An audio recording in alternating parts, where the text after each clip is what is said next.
জীবনে এত গায়ে পড়া আমি দেখিনি। প্রত্যেকটা সেন্টেন্সে তোকে দুবার করে গায়ে টাচ করতে হবে।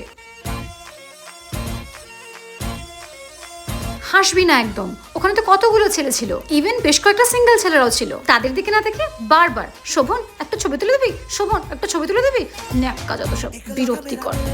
ও দেখতে পাচ্ছিল না যে তোর পাশে আমি দাঁড়িয়ে আছি? তাও এত ছোকচুকানি কিসের? ও তো জানে আমি তোর গার্লফ্রেন্ড হই। আর কি যেন বলছিল, ওর থেকে ভালো নাকি তোকে কেউ চেনে না। তেলা পোকা একটা। হাসিস না, ওর মুখটা দেখে মনে হচ্ছিল না হিট স্প্রে করে দিই ওর মুখে। আর আগের বার ও কি বলেছিল মনে আছে, যে তোর মতো কাউকে পাইনি বলে ওনাকে এখনো পর্যন্ত সিঙ্গেল ঘুরছে। এটা ইনডাইরেক্টলি সিগন্যাল দেওয়া নয়? এরপর থেকে ও যেখানে থাকবে সেখানে আমাকে নিয়ে যাবি না, তুইও যাবি না।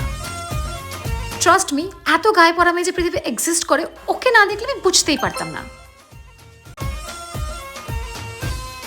ও মেসেজ করেছে, হ্যাভ ইউ রিচড হোম? আমার হাতে খুন হয়ে যাবে কিন্তু ও।